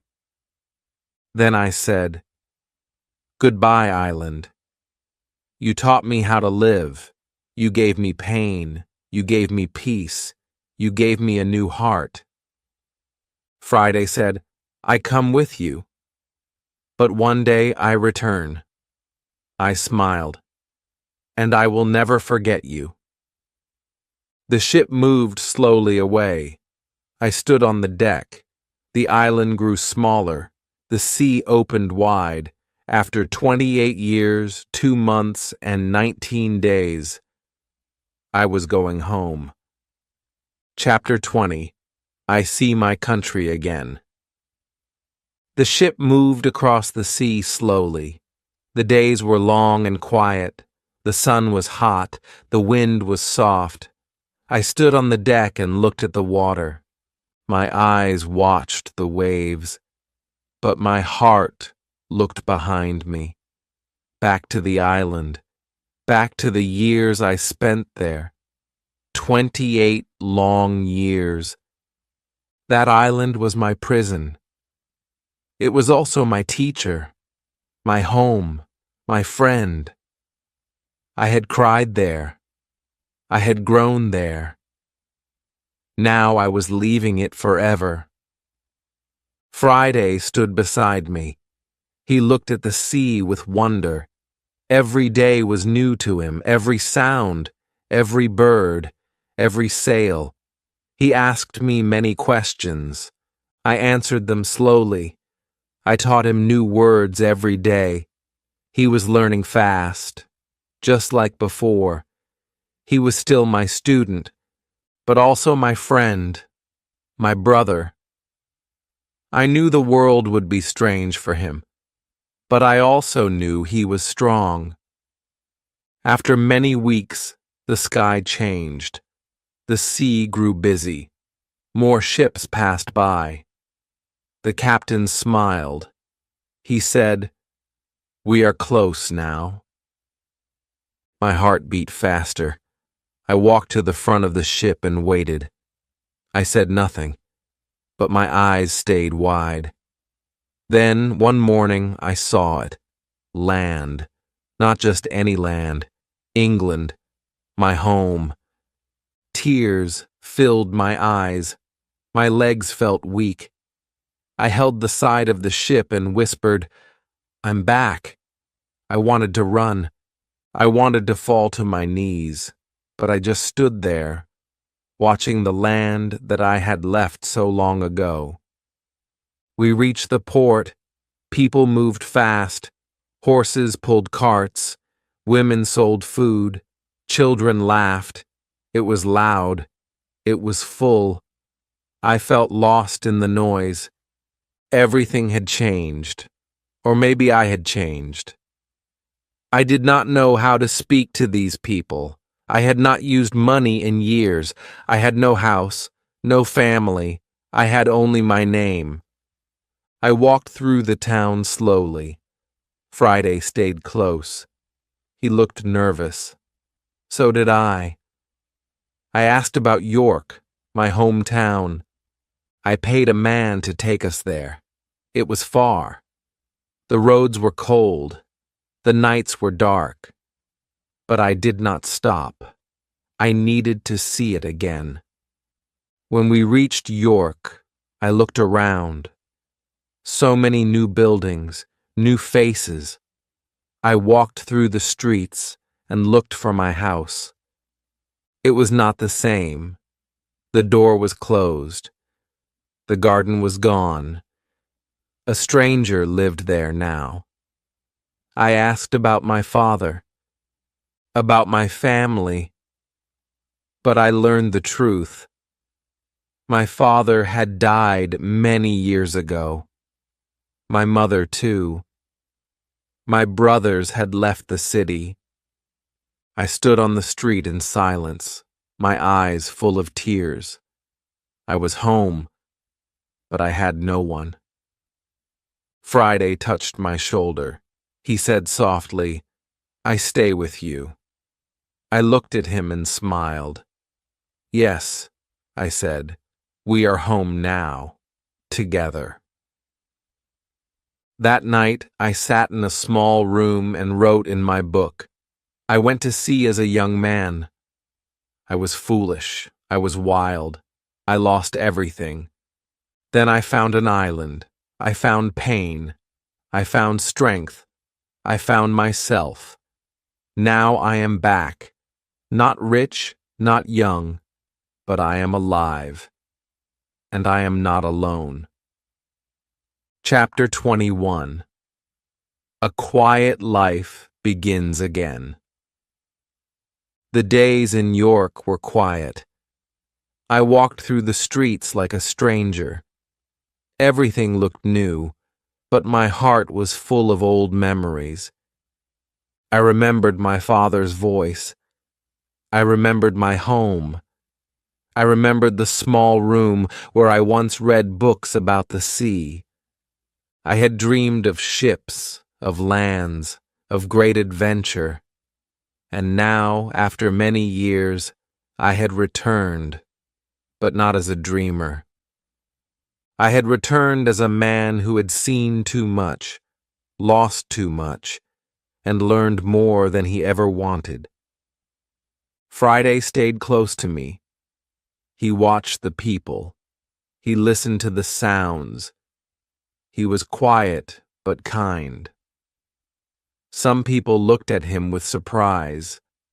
They had never seen someone like him, but he did not mind. He held his head high. He was proud. I was proud of him too. I said, "You are safe here." And he smiled. I tried to find someone from my old life. I searched for old friends, old neighbors, but most of them were gone. Some had died. Some had moved away. Some had forgotten my name. The world had changed, and so had I. I felt alone again, but in a different way, not like on the island. This was the kind of alone that comes from time, not from distance. Still, I needed to live. I used the little money I had to buy a small house in a quiet village not far from York. It had a garden, a fireplace, a wooden chair. I planted vegetables with Friday. I read books again. I wrote about my island. I wrote about the storm, the cave, the goats, the fear, the hope. I wrote every detail, every sound, every tear. I wanted to remember it all. I wanted others to read it one day and learn from my mistakes. Friday helped the people in the village. He worked hard. He smiled at everyone. Soon, they liked him. They gave him a small job. He learned more English. He helped me write letters. He sat by the fire and listened to my stories. Sometimes he laughed. Sometimes he cried. We were not just man and servant. We were like father and son, like brothers. One evening, I sat outside with Friday. The sky was pink and quiet. The birds sang soft songs. I said, "Do you miss the island?" He looked at the sky and said, "Yes, but here I have peace." I nodded. "Me too," I said. I looked at the world around me. No more guns, no more storms, no more fear, just soft wind and warm light. A life of calm after years of chaos. That night I wrote in my journal, "I once wanted gold. I once wanted adventure. But now I only want peace. And I have found it, in quiet days, in simple work, in the smile of a friend. I am not the same man, and I am thankful." Chapter 22. The world feels new again. The village became my new world. It was small. It was peaceful. People lived simple lives. They worked in fields. They baked bread. They smiled at each other. It was not loud. It was not rich, but it was warm. And I liked it. Each morning, I walked in my garden. The flowers grew slowly. The air was clean. The birds sang above me. I closed my eyes and listened. No waves, no thunder, no fear, just calm. My heart was healing. Friday woke up early, too. He worked with joy. He helped old people carry wood. He played with children. He learned to read and write better. Sometimes he asked questions about the world. What is a train? What is a king? What is winter? I answered as best as I could. I saw the world again, through his eyes. Everything was new again. One day, the school teacher from the village came to visit me. He had heard about my long journey. He had heard I lived on an island for many years. He sat with me and asked, "Will you tell your story to the children?" I smiled. "Yes," I said. "They must learn what I learned, that the world is not always kind, but if you stay strong, it can become beautiful again." So I went to the small school. I stood in front of young faces. I told them about the sea, the storm, the island, the fear, the fire, the goats, the book. Friday. I told them everything. Their eyes were wide. Their mouths stayed open. One boy said, "You were brave." I smiled and said, "I was scared." But I did not stop. That is enough. After that day, the children came to visit often. They asked more questions. They wanted to see my tools, my journal, the map I had drawn. I showed them. I told them, "You do not need to go far to learn. You only need to open your eyes and your heart." As time passed, I wrote more pages in my journal. But now, they were not full of pain. They were full of thanks. I wrote about sunsets, about warm tea, about the quiet sound of rain. I wrote about people who smiled without reason, about friends who stayed, about days that felt soft and full. Friday became known by everyone. He was loved. He had many friends. People forgot he came from far away. He was now one of them, one of us. One cold evening, we sat by the fire. I looked at him and asked, "Do you think we will ever go back to the island?" He thought for a moment and then said, "No." That island was the place we had to survive. This place is the place we were meant to live. And he was right. That night I wrote in my journal, "There was a time I wanted ships, gold, adventure. But now I want soft mornings, quiet friends, clean air, and a heart that says, 'Thank you,' every day. This is the better treasure." Chapter 23. I remember the island. One morning I sat alone in the garden. The sky was soft gray. A cool wind touched my face. The trees moved slowly. Everything was quiet. Friday had gone to the market. The village was still. I held a warm cup of tea in my hand, and I began to think. I thought about the island again. It came back to me like a slow dream. The first time I stood on that beach, the sound of the waves, the fear in my chest, the long nights, the strange noises, the quiet mornings, the smell of wet trees, the feel of cold rain on my skin. I could still feel it all. I remembered building the first wall with shaking hands. I remembered counting my food, marking the days, catching the first goat, digging the cave, watching the sea with empty hope. I remembered crying alone, and then I remembered finding strength inside me.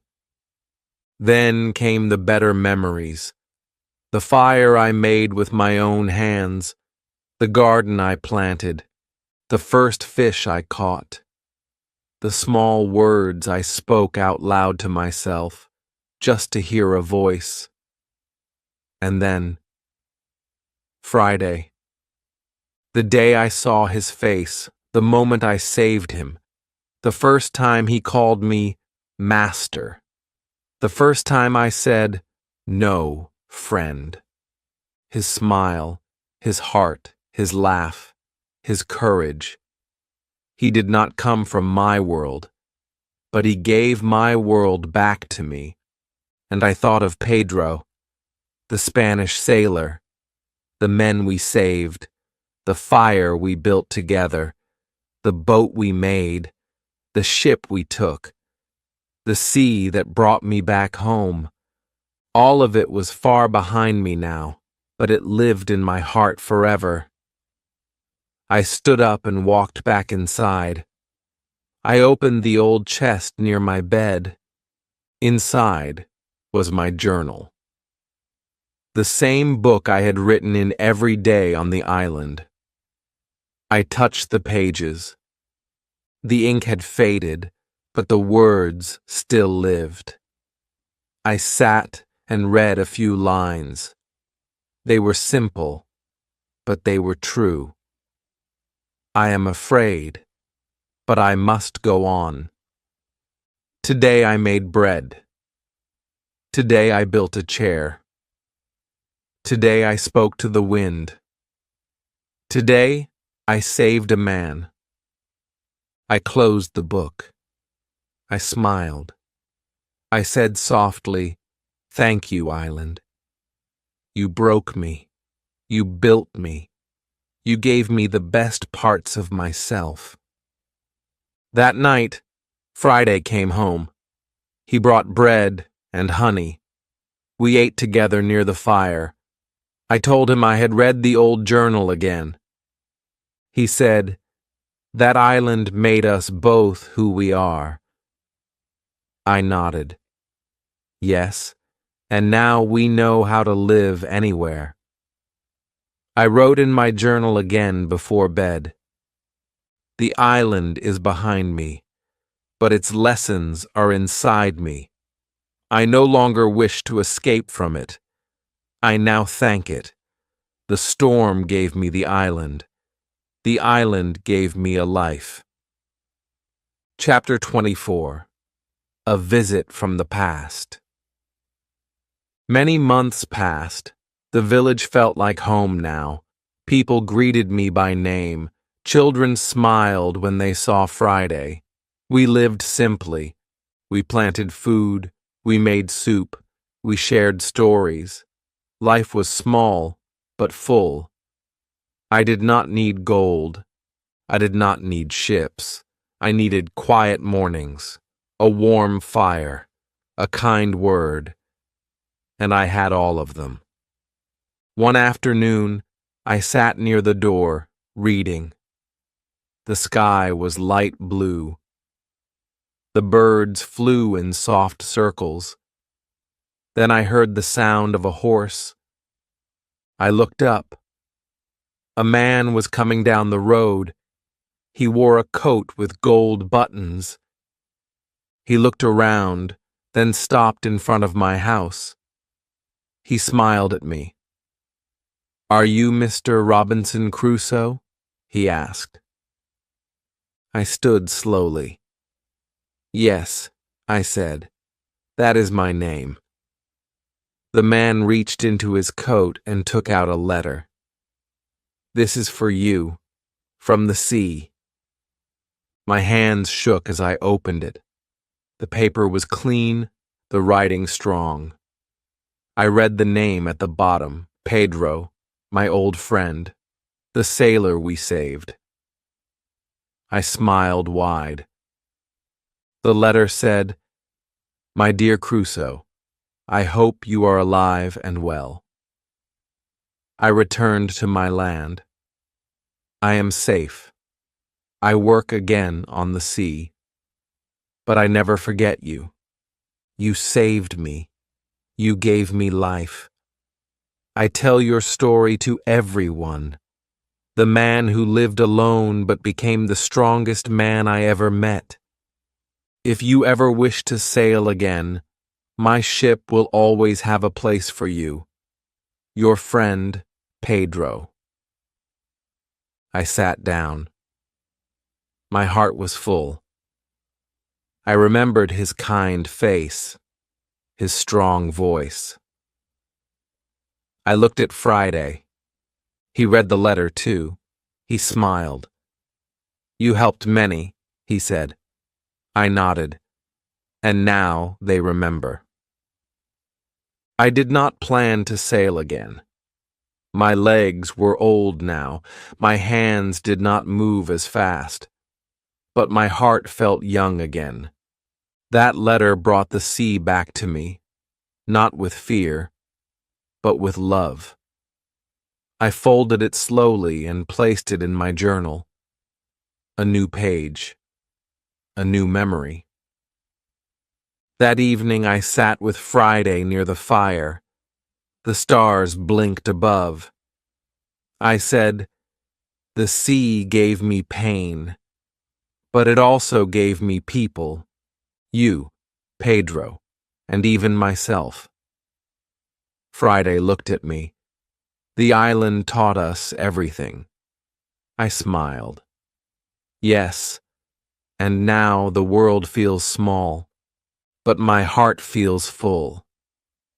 I wrote in my journal that night, some stories do not end with gold, or with ships, or with loud cheers. Some stories end with a letter, a smile, a warm fire, and a friend beside you. Chapter 25. The Life I Never Dreamed. The days were slow now, but they were sweet. I woke up with the sun. I opened the door. I breathed the soft air. I looked at the trees and the sky. I listened to the birds. Every sound felt like a gift. I had no noise in my heart, no storm in my mind, just peace, real peace, the kind I never had before. When I was young, I wanted ships. I wanted money. I wanted to run from home. I thought adventure was everything. I thought quiet was boring. But now, I understood something new. Sometimes, the best adventure is learning how to live with less, learning how to live with love, learning how to be still. Friday and I made a new garden. We grew potatoes, onions, and green leaves. He was strong. He sang as he worked. People in the village helped too. The children brought water. The older women brought seeds. We shared the food with everyone. No one was hungry. No one was left out. We were all one family now. One afternoon, an old woman in the village came to see me. She gave me a warm pie and said, "Thank you." I smiled and asked, "For what?" She said, "For the stories. The children listen to you. They learn. You make them brave." I felt a tear in my eye. I had never tried to be special. I just told the truth. But maybe that was enough. Sometimes I still walked alone. I went to the river. I sat on a rock and looked at the water. I saw my own face. Older now, but peaceful. I said to myself, this is the life I never dreamed. But it is better than all my dreams. I remembered the island, the first days, the fear, the silence, the cold nights, the sound of waves with no voices. I remembered my footprints in the sand, my fire, my first bread, my goats, my journal.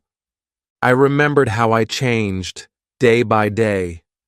Pain taught me, silence taught me, and that island saved my soul. That night I wrote again in my book, the same book I had used all those years ago, the same old pages. My writing was slower now, but my heart was full. I do not need to go far anymore. I do not need the sea. I do not need ships. I need only this: a warm bed, a good friend, a kind word, and a thankful heart. This is enough. Friday read my words. He nodded. Yes, he said. Very good words. I laughed softly. You have good words now, too. He smiled. I learn from you. I said, and I learn from you. We sat by the fire in silence, but it was not empty. It was full. Full of years, full of memories, full of quiet joy. Chapter 26. I teach. I learn. Life in the village moved slowly, like a quiet river. Nothing rushed, nothing shouted. Every day felt soft, like morning light. I no longer counted the days.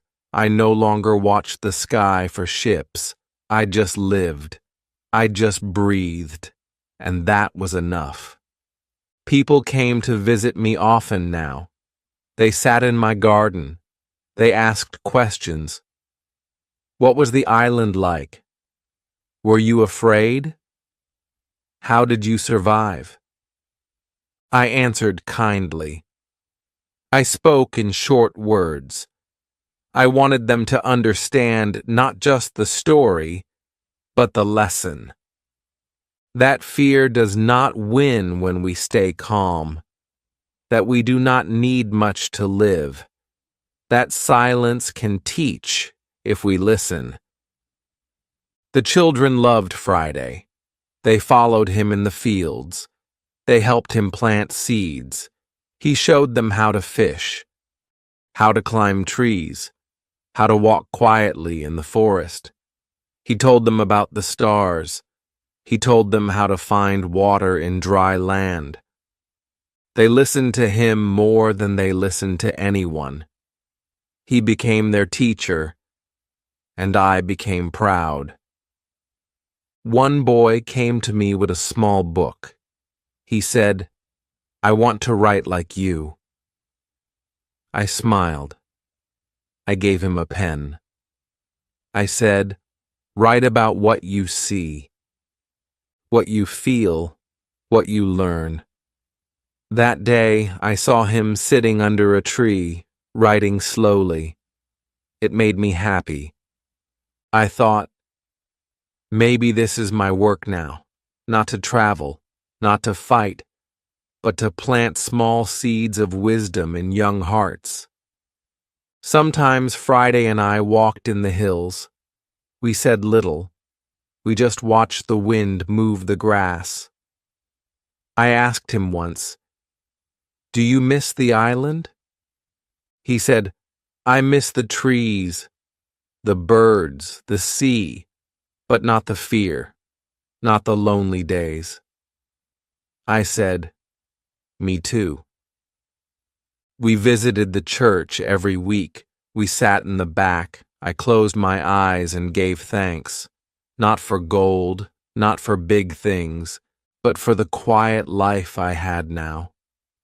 I thanked God for every morning, for every smile, for every lesson the island gave me. One night, Friday made dinner.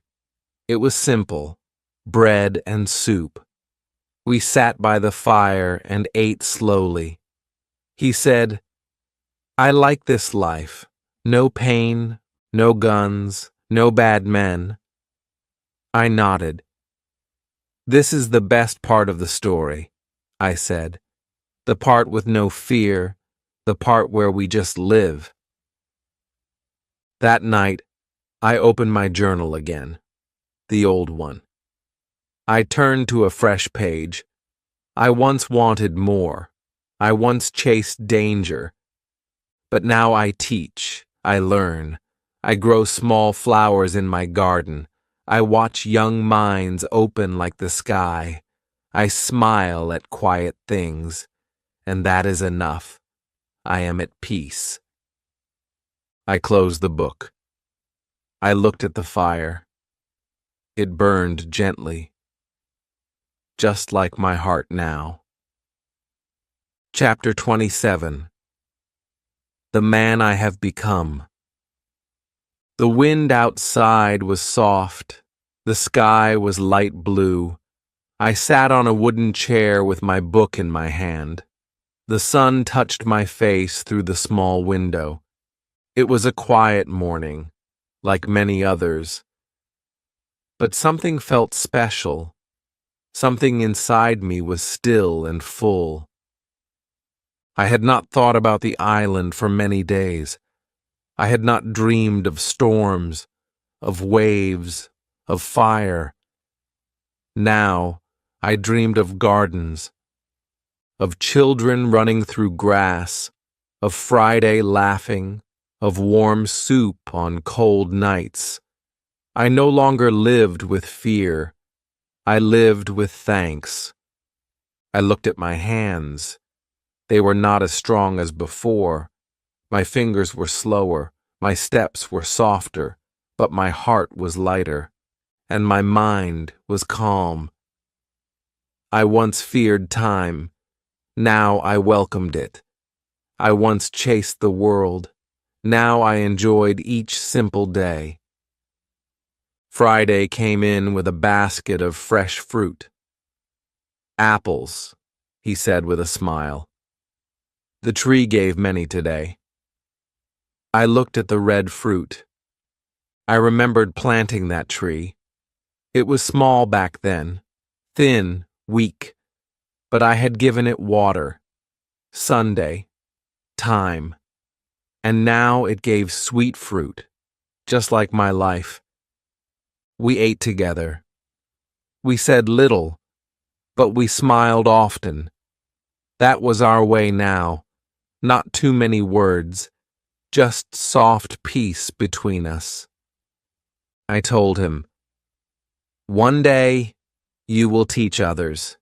You will tell your story too." He nodded. "But this is still my favorite chapter," he said, "the one with quiet days." Later, I walked through the village. People waved at me. Some called me teacher. Others called me captain.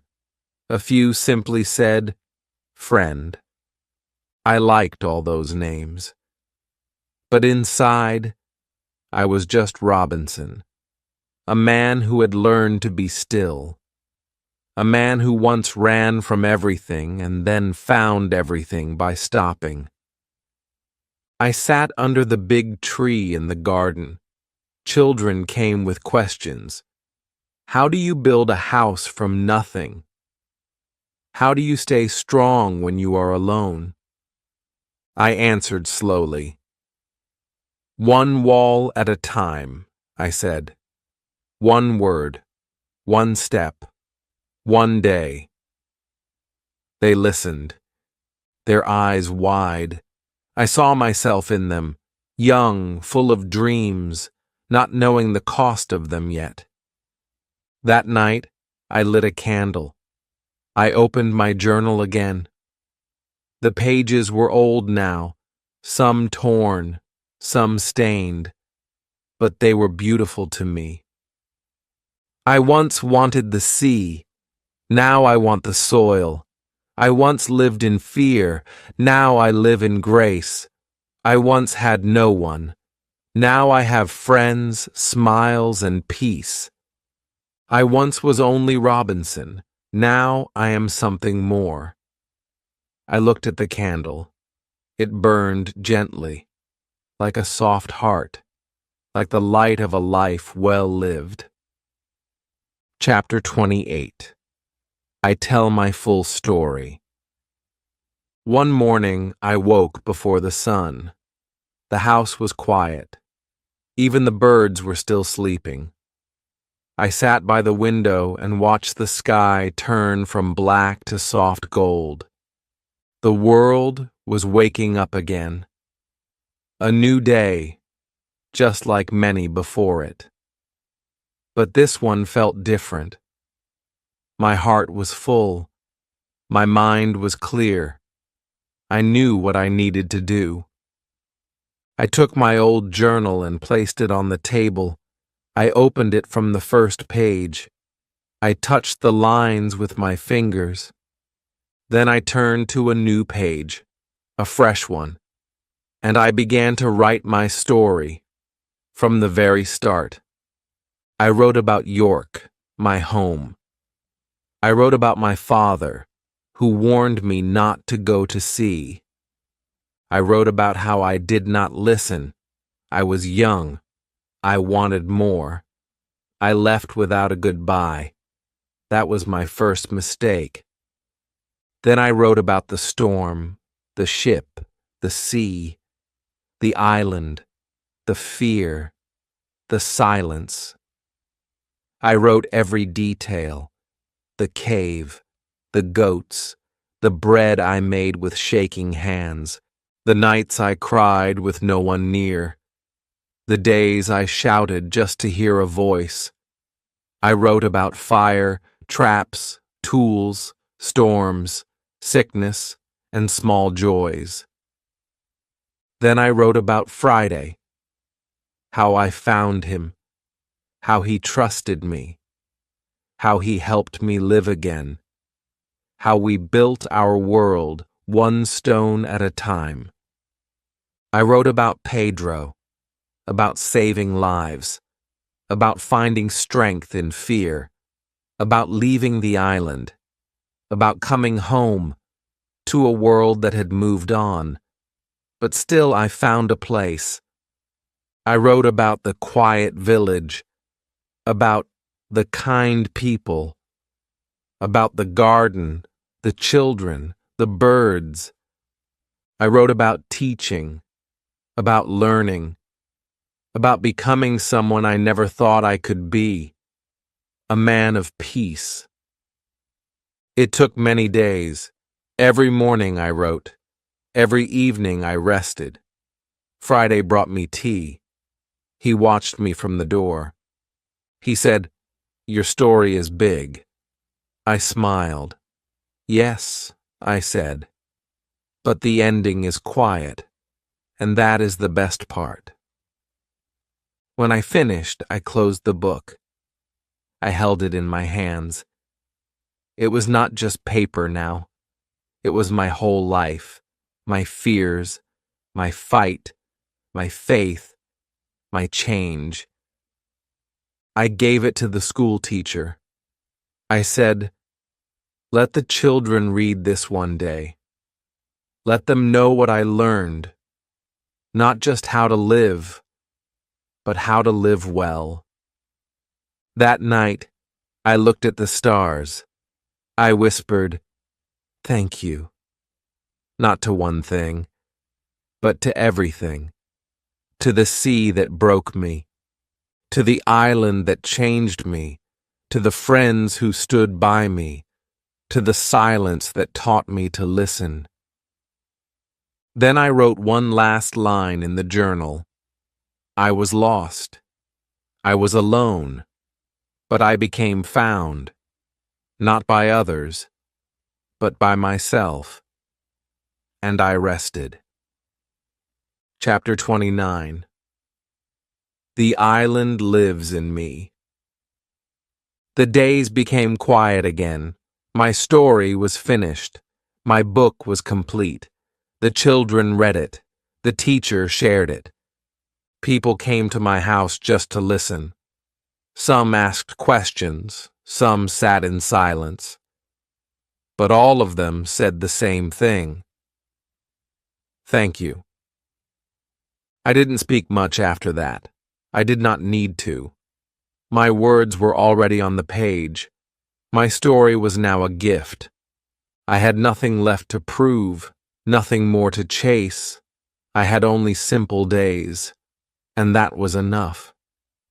Friday stayed with me. He helped the village. He helped me walk when my legs felt tired. We sat in the garden together. We watched the sun go down every evening. He never asked for more. He was always content, and so was I. One day, a traveler came from the sea. He had read my book. He asked, "Do you miss the island?" I smiled and said, "No." He looked surprised. "Not at all?" I shook my head. "Number because the island is here." I touched my chest. It lives inside me now. It gave me everything I needed. I carry it with me always. At night, I sometimes dreamed of the sea, but it was no longer wild, no longer dark. It was calm, bright. The waves moved gently. The island stood far away under a golden sky, and I stood on the beach, not as a prisoner, but as a friend. I still wrote in a small book, but only little things now. Short notes, short prayers, like, "Thank you for today. The wind is soft." Friday laughed at lunch. I feel peace. My garden grew taller. My hair grew white. My walk became slow, but my heart never felt heavy. I watched the young take care of the old. I saw new goats, new trees, new voices. Life continued, and I smiled at it all. One morning I sat with Friday under the big tree. The birds flew high. The sun touched the leaves. He said, "Are you happy?" I looked at him for a long time. Then I nodded. "Yes, very happy." He smiled. "Me too." I looked at the clouds and whispered, "If I had not gone to sea, I would never have become who I am." That night, I lit one candle. I opened my book. I wrote one last time. The island gave me silence. That silence gave me life. I no longer fear anything, not even the end, because my story is alive in the hearts of others. Then I closed the book, and I let the candle burn slowly into the dark. Chapter 30. My Last Lesson. The sun rose slowly that morning. I opened my eyes and felt no pain. I felt calm, light. The air was cool. The sky outside was soft pink and gold. I heard birds singing near the window. I closed my eyes for a moment and smiled. Another day had come, and I was still here. That was enough. Friday brought tea. He sat with me quietly. He did not speak. He did not need to. We had spent so many years together. Our friendship did not need words now. He gave me the cup. I drank slowly. I held his hand and said, "You have been a gift in my life." His eyes filled with tears. "You saved me," he whispered. I shook my head. "No, my friend, you saved me." The village was quiet that day. People walked softly. Children played near the river. Flowers opened in the sun. I sat under the tree, just watching. The world looked beautiful, so simple, so full. I thought, this is life, just this, right now. Some of the children came and sat beside me. One little girl asked, "Will you tell us another story?" I smiled. "You already know it," I said. "I told you everything. The sea, the cave, the goat, the friend, the island. It is all yours now." They sat in silence, listening to the wind, to the birds, to the moment. Later that night, I sat at my desk. I opened my book one last time. I held the pen slowly. My hands were older now, but my heart still wanted to speak. I wrote, "If you read these pages, know this.